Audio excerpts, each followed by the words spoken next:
Good evening. I'm Patricia Vallone with a CTV News update. A coalition of Maryland voting rights groups is working to ensure that all eligible state inmates have the right to cast their ballots. CTV's Keisha Butts has the details. The Maryland State Board of Elections has agreed to work with the Expand the Ballot Coalition in a statewide campaign. The goal is to make sure that all Marylanders who are not currently serving a felony conviction have the right to vote. This includes people who are on parole, probation, or serving misdemeanor sentences.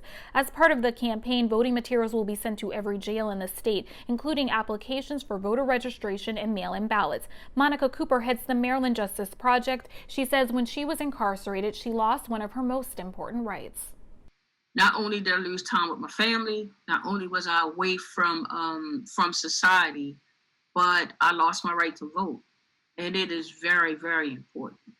It's important that people who are subjected to policies, people who are subjected to laws, that they have a voice in who represents them. Voting is the cornerstone of our democracy and the fundamental right upon which all of our civil liberties rest. But historically, the right to vote and participate in democracy has been shamefully denied to thousands of people across the state of Maryland who are incarcerated. The Expand the Ballot Coalition wrote a letter to the Maryland State Board of Elections last week with a recommended timeline for the voting materials to be sent to all correctional facilities. This is Keisha Butts with CTV News. Back to you.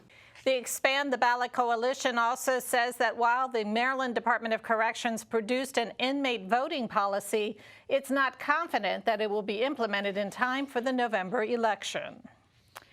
Maryland's ballot vendor cuts ties with the state just as printing was supposed to begin.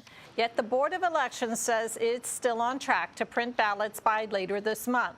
According to the Baltimore Sun, the Minnesota-based vendor that handled the June primary says it is no longer willing to perform the work. Elections officials say a second contractor has stepped in and the state should have enough mail-in ballots. At least half of Maryland voters are expected to vote by mail in the November presidential election. And FedEx Field in Landover will be an Election Day vote center. County Executive Angela Alsobrooks made the official announcement today. Alsobrooks says because of COVID-19 health concerns, it's critical that the county has large venues to accommodate people who want to vote in person. FedEx Field will be one of 41 Election Day vote centers in Prince George's. University of Maryland students begin limited in-person classes today after a 2-week delay, despite a recent surge in COVID-19 cases. The move comes on the heels of the Diamondback reporting a 400% increase in campus cases as students moved into dorms and off-campus housing. The student-run paper reports that 2 Greek houses, one fraternity and one sorority, are both self-quarantining. Meantime, the College Park City Council voted last week to increase fines from $50 to $1,000 for violators of coronavirus health guidelines. It's kind of scary to come back with the COVID-19 pandemic, but I mean, it seems safe. Everyone's social distancing, wearing masks, so I'm not that scared, but I just have one face-to-face class here, and that's it. I'm really happy to be in person, especially because it's my first year and I've never been able to experience a college class. So I'm really fortunate to have one on campus and to be able to experience something, especially because I know that some people have all online classes. So I'm really happy and I feel very lucky that I get to be in person. Any concerns because of COVID? No, in the classroom that I was just in, we were all very spaced out and I felt very safe and comfortable. We're not having, so far, the evidence of great transmission in the restaurants and bars, and we're not finding very many big parties, but we're finding lots of small parties. And so that's where the transmission is taking place is, 5 or 6 people have 5 or 6 people over, and not everyone there has been living with each other, and someone else was at another party. And so that seems to be how it's transmitting now. Whether we can get a lid on it or not, I don't know. The university says it administered more than 19,000 tests over the last 2 weeks and only 135 positive cases, or 0.7%. UMD President Darrell Pine says there will only be about 15% of students attending in-person courses.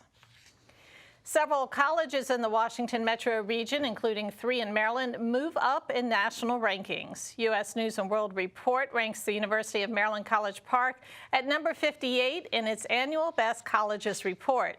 Johns Hopkins University takes the 9th spot, while George Washington University moves up to number 66. The U.S. Naval Academy tied for 6th place, and Howard University rose to number 80. The activities of the Prince George's Police Reform Work Group continue. The 23-member panel, which is tasked with examining all aspects of policing in Prince George's County, has held 5 virtual public hearings. Members have also met with officials with the Prince George's Police Department to talk about its policies and procedures, including use of force. Delegate Alonzo Washington is the committee co-chair. These types of situations that occur, these use of force cases that happen, we know that we'll go to the court system to have its light and accountability. But it's our job as a task force to really look at these cases, review them, and see what recommendations we can make to the county executive so that families in Prince George's County, students in Prince George's County, visitors of Prince George's County, immigrants in Prince George's County feel safe in this community, no matter who they interact with, and especially the police department. The task force is expected to have its recommendations to the county executive by October 30th. One man is dead following a drowning incident at Lake Artemisia late last night. Crews were called to the lake in the 8200 block of 55th Avenue and College Park about 11 p.m. According to officials, the man went into the water but never resurfaced.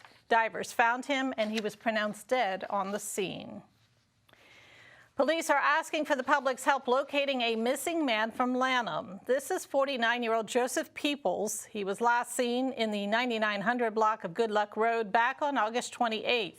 He is described as 5 feet 11 inches tall and weighs about 180 pounds.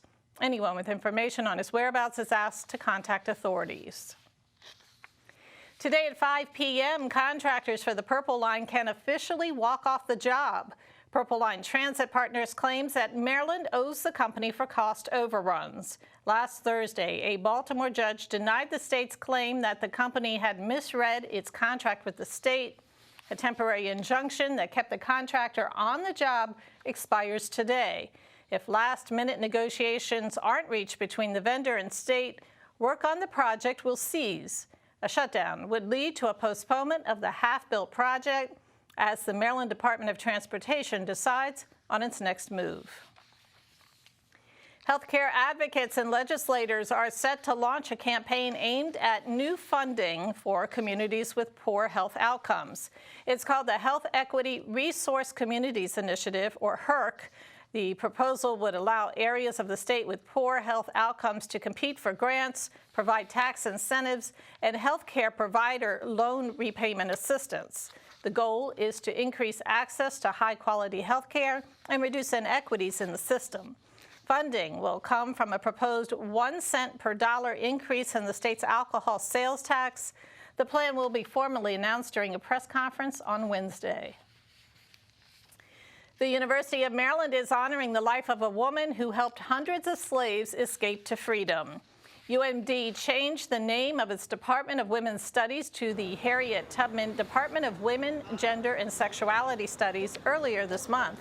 The University System of Maryland Board of Regents approved the renaming in June. Tubman, who was born on a plantation in Dorchester County, risked her life to guide other enslaved people to freedom. Her legacy will be incorporated into the department's curriculum. Harriet Tubman's legacy and commitment to liberation and justice, together with the department's longstanding commitment to race, gender, intellectual freedom, and social justice. So it's the first honorific naming of an academic department at the university. And so that's significant. With the help of her descendants, UMD also plans to host a Harriet Tubman Day event. WSSC reopens its one-stop shop for customers today. The in-person service is designed to help customers with billing issues and payment plan inquiries. It's open for appointments only, weekdays from 7:30 a.m. until 3 in the afternoon. For more information, contact WSSC Water Customer Service at 301-206-4001. Well, when the Thoroughbreds take off at next month's Preakness Stakes in Baltimore, they will do so without the traditional playing of Maryland State Song. The Maryland Jockey Club had agreed earlier this summer to stop playing Maryland, My Maryland, the Civil War-era ballad that celebrates the Confederacy. The song, written by a Southern sympathizer, urges Maryland to secede from the, quote, Northern scum. House Speaker Adrian Jones has called on lawmakers to repeal the tune as a state song as well. Congressman Jamie Raskin co-wrote a composition that he hopes lawmakers adopt as the new state song. It honors, among others, Frederick Douglass, Thurgood Marshall, and Edgar Allan Poe. The state's public schools have released a plan for the return of high school sports. The Maryland Public Secondary Schools Athletic Association has announced that the winter sports season will kick off on February 1st and go through March 27th. The fall season runs March 15th through May 8th, and the spring sports season will go April 26th through June 19th. A plan was developed with input from all of Maryland's 24 school districts. With the state in stage 3 of its reopening plan, individual school systems have the authority to determine the extent of student participation based on how that jurisdiction is dealing with the pandemic.